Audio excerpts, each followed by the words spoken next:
सत श्री अकाल, welcome to Bluebird. Tourist visa के लिए 10 लाख 15 लाख क्या जायज़ है? इतना बड़ा अमाउंट? देखिए, 10 से 15 लाख रुपया कौन देता है? जो नॉर्मली फाइनेंशियली स्टेबल नहीं है। अब इतनी ज़्यादा जल्दी किसको होगी? जिसको इनकम चाहिए। अब जिसका इंडिया में अच्छा बिजनेस है, जॉब अच्छी है और वो अच्छा कमा रहा है, उसको कोई 10-15 लाख रुपया बोलेगा कि 10-15 लाख रुपए में आपको वीज़ा दे रहे हैं किसी कंट्री का, वो कहेगा कि नहीं, मेरा इंडिया में तो काम अच्छा चल ही रहा है, तो मैं 10-15 लाख रुपया क्यों दूँ? मेरे पास डॉक्यूमेंट है, मैं खुद अप्लाई कर सकता हूँ या किसी ऐसी ट्रैवल एजेंसी की हेल्प ले सकता हूँ जो 15-20 हज़ार की सर्विस चार्ज लेके मेरा वीज़ा लगवा दे। वो 10-15 लाख रुपया नहीं देगा। 10-15 लाख रुपया देने वाला कौन है? जो इनकम नहीं कर रहा है, जिसको जल्दी है किसी देश में जाके इनकम करने के लिए, और उस बंदे के लिए 10-15 लाख रुपया लगभग 1 करोड़ 1.5 करोड़ के बराबर होता है, क्योंकि उसके पास पैसा नहीं होता है। ऐसे लोगों से 10-15 लाख रुपया चार्ज करना बिल्कुल नाजायज़ है। मैं नहीं मानता कि ये जायज़ है। तो आज की वीडियो हम इस पे बात करने वाले हैं कि किस तरीके से आप इस फ्रॉड से बच सकते हैं और पैसा बचा सकते हैं, और हम कोशिश करेंगे आज की वीडियो में आपको अवेयर करने की। तो चैनल को सब्सक्राइब करके रखें और ये वीडियो ज़्यादा से ज़्यादा लोगों तक शेयर ज़रूर कर दें कि जिससे और लोगों का पैसा भी बच सके। और हम कोशिश करेंगे कि इंडिया में रहने वाले लोगों का करोड़ों के हिसाब से पैसा बच जाए। ये वीडियो अवेयर कर सके उन लोगों को, जिससे कि लोग अपना पैसा भी बचा पाएँ और अपने साथ फ्रॉड होने से भी बच सकें। तो चैनल को सब्सक्राइब करके ज़रूर रखें। देखिए, मार्केट के अंदर एक कहानी चलती है, वो चलती है मिथ की। मिथ्स बहुत होते हैं। अब किसी की जेब से 10-15 लाख रुपया निकलवाना है तो देखिए भैया, उसको डराना पड़ेगा।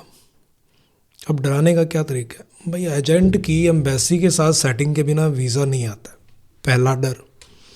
सेकंड डर कि हम अपनी तरफ से ऐसे डॉक्यूमेंट लगा देंगे कि आपका वीज़ा आएगा ही आएगा और आपको 100% वीज़ा की गारंटी दी जा रही है। सेकंड डर और लालच। थर्ड चीज़ ये बोला जाता है कि आपका कोई भी रिस्क नहीं है, आपका एम्बेसी फीस की भी रिस्क नहीं है, डॉक्यूमेंट हम अपनी तरफ से लगा रहे हैं, भैया पासपोर्ट दे जाओ, वीज़ा आ जाएगा, 10 लाख रुपया दे जाना या 15 लाख रुपया दे जाना, जीरो रिस्क है आपका, आप हमसे वीज़ा ले लो। तीसरा ये डर कि एम्बेसी फ़ीस का लॉस हो सकता है। बिल्कुल, मैं मानता हूँ कि यदि आप खुद फाइल करने जाएंगे तो 10-15 हज़ार रुपये एम्बेसी फ़ीस और इन चीज़ों पे तो लगेगा ही, और हो सकता है वीज़ा रिफ्यूज़ भी हो।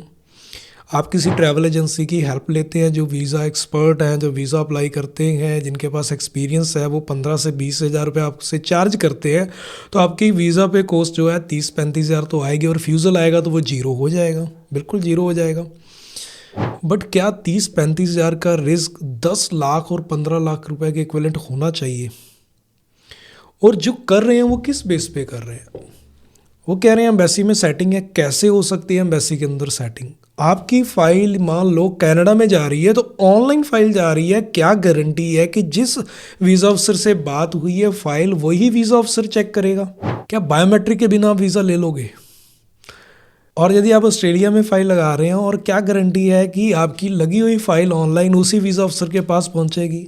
वीज़ा अफसर तो बैठा चाइना में भी हो सकता है, इंडिया में भी हो सकता है, ऑस्ट्रेलिया के अंदर भी बैठा हो सकता है, न्यूजीलैंड के अंदर भी बैठा हो सकता है।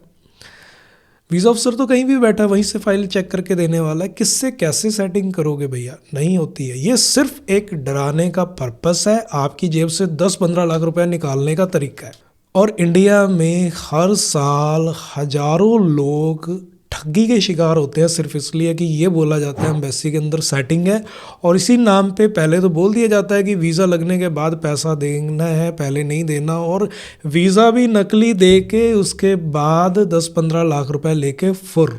उसके बाद पता ही नहीं बंदा कहाँ गया, और जब वो एयरपोर्ट पे पहुँचते तो पता चलता है कि जो पासपोर्ट पे स्टिकर लगा हुआ है वो नकली है। और ये आपने न्यूज़ पिछले टाइम के अंदर ज़रूर सुनी होगी, और ये न्यूज़ दूसरे तीसरे महीने सुनने को मिल जाती है, और ये वो न्यूज़ हैं जो एयरपोर्ट पे होती हैं। एयरपोर्ट से पहले पहले बहुत कुछ हो जाता है, बहुत लोगों के साथ पहले इतना कुछ हो जाता है कि वो पैसा पहले ही उनका गायब हो चुका होता है, और वो एयरपोर्ट तक तो पहुंच ही नहीं पाते, पहले ही उनको पता चल गया होता है कि उनके साथ तो फ्रॉड हो चुका है। और करोड़ों के हिसाब से हर साल जो है ठगी होती है सिर्फ इसी नाम पे कि जो वीज़ा है वो गारंटी है, एम्बेसी के अंदर सेटिंग है, हमारे पास स्पॉन्सर है, हमारे पास ऑस्ट्रेलिया से बंदा है जो स्पॉन्सर करेगा, हमारे पास ऑस्ट्रेलिया से कोई स्ट्रॉन्ग पॉइंट है या कनाडा से कोई स्ट्रॉन्ग पर्सन है जो वीज़ा एम्बेसी में जाके निकलवा देगा, इसलिए 10 से 15 लाख रुपए ले रहे हैं। मैं जानता हूँ ये वीडियो देखने के बाद बहुत ट्रैवल एजेंट इस पे कमेंट भी करेंगे, आके कहेंगे कि ये फ्रॉड है, ये है, वो है। भैया जिनका 10-15 लाख का नुकसान हो रहा है वो तो कमेंट करेंगे ही आके, बट मेरी कोशिश ये है कि किसी का 10-15 लाख रुपया ना लगे। और रियलिटी बता रहे हैं, कहानियाँ बहुत अलग अलग हैं। आज की डेट में अर्मीनिया के अंदर हज़ारों के हिसाब से इंडियन बैठे हैं जिनसे 5-5 लाख रुपया अर्मीनिया का वीज़ा का ले लिया, और जो अर्मीनिया का वीज़ा आता है वो नॉर्मल कोस्ट जिसकी 10,000 के आसपास आती है, उसलिए 3-4 लाख रुपया लेके अर्मीनिया के अंदर बैठा दिया कि वहाँ से डोंकी लगेगी, ये होगा वो होगा। हज़ारों के हिसाब से इंडियन बैठे हुए हैं वहाँ पे, पंजाबी बैठे हुए हैं जिनका पैसा फंसा हुआ है और घर से दूर है। खुद सोचो उनकी कितनी बददुआएं होंगी उन पर। आप पढ़े लिखे हो, कोई आज की डेट में मेरा कहना है कि 10वीं पास भी है वो भी फाइल खुद कर सकता है, 12वीं पास है वो भी अपनी खुद फाइल कर सकता है। फिर क्यों किसी को इसी चक्कर में फंस के पैसा देना कि उसकी सेटिंग है एम्बेसी के अंदर, ये है वो है, सब फ्रॉड है, कुछ नहीं होता ऐसा। हमारी आप इंस्टाग्राम पे फॉलो कर लो हमें, इंस्टाग्राम पे आप कंटिन्यू वीज़ास देखते हो हमारे शेंगन के अंदर, कनाडा के अंदर, यूके के अंदर। यूके में तो हम चैलेंज करके वीज़ास निकालते हैं, और हम चार्ज क्या करते हैं यूके में चैलेंज करने का, सिर्फ 15,000 रुपया। और कई लॉयर ये कहते हैं कि लॉयर के बिना तो चैलेंज ही पॉसिबल नहीं है। यूके में हम चैलेंज खुद करते हैं और 15,000 रुपये सर्विस चार्ज लेते हैं। जो हमारी मेहनत है, जो हमारा स्टाफ टीम काम करती है, सबकी कोस्टिंग के अकॉर्डिंग जो है 15,000 रुपये हम सर्विस चार्ज करते हैं और चैलेंज करके वीज़ा निकाल के देते हैं। क्यों? क्योंकि उसमें नॉलेज का काम है, उसमें एक्सपीरियंस का काम है। बट आप ये सोचो कि जो अर्मीनिया का वीज़ा आपको 10,000 15,000 में आपको मिल सकता है, यदि आप ट्रैवल एजेंसी की भी हेल्प ले रहे हो, ज़्यादा से ज़्यादा आपका 20,000 कॉस्ट आ सकती है, उसके लिए 3-3 4-4 लाख रुपया लेके लोगों ने रखा हुआ है। फिर डोंकी करवाते हैं, कई लड़के वहाँ पे मरते हैं, रास्ते में उनकी डेथ होती है। मैक्सिको में देखो कितने लोगों की उधर डेथ हुई, यूक्रेन में कितने लोग फंसे रहे, उसके बाद सर्बिया में कितने लोग फंसे रहे, उसके बाद यूरोप की डोंकी लगाते कितने फंस जाते हैं, रशिया के अंदर जो जा रहे हैं, रशिया से आगे डोंकी लगाते लोग फंसते हैं। कुछ सोचो कितना इंडियन हर साल सिर्फ इसी चक्कर में फंस रहा है कि उनको वीज़ा जो है गारंटी दिया जा रहा है, एम्बेसी के साथ सेटिंग है, ये है वो है, इसी नाम पे 10-15 लाख रुपया ले रहे हैं। तो हमने ये डिसाइड किया है कि इस चैनल पर हम ऐसी इन्फॉर्मेशन कंटिन्यू लेके आएंगे जिससे कि लोग ज़्यादा से ज़्यादा अवेयर हों, मैक्सिमम लोगों का पैसा बच सके। कोशिश करेंगे जो अपने इंडियन हैं, चाहे ये वीडियो कोई नेपाल में देख रहा है, कोई पाकिस्तानी ब्रदर देख रहा है, चाहे कोई और किसी कंट्री से हमारी इन्फॉर्मेशन देख रहा है, वो अवेयर हो सके, अपने करोड़ों रुपए बचा सकें। तो मेरी उन लोगों के साथ भी अपील है जो लोग इतना ज़्यादा चार्ज करते हैं, भैया इतना एटलीस्ट मत चार्ज करो कि अगले के लिए देना भी मुश्किल हो और उसके बाद उनके पूरे करने भी मुश्किल हो। आज की डेट में आप 15 लाख रुपया लगा के यूके में जा रहे हो तो भैया 15 लाख रुपया पूरा करना बहुत मुश्किल है। आप आज की डेट में यूरोप में 10-15 लाख लेके जा रहे हो, पूरा करना बहुत मुश्किल है। 15 से 20-20 लाख लोगों ने चार्ज किया कनाडा वीज़ा के लिए, पैसे पूरे करने बहुत मुश्किल है। तो इसलिए इतना ज़्यादा चार्ज करना मेरे हिसाब से तो बिल्कुल नाजायज़ है।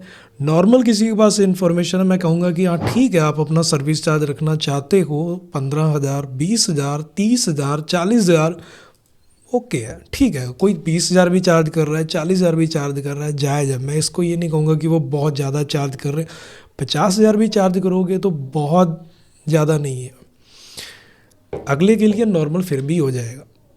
लेकिन उसकी जगह पे 10 लाख, 15 लाख, 20 लाख रुपया, और उसके बाद कई लोग, और वो लोग तो और भी बड़े फ्रॉड में हैं, जो लोग 10-15 लाख लेके फुर हो जाते हैं, उसके बाद पता ही नहीं है कहाँ गए, कैसे गए, कहाँ वीज़ा गया, कहाँ पासपोर्ट गया, पता ही नहीं इस चीज़ का।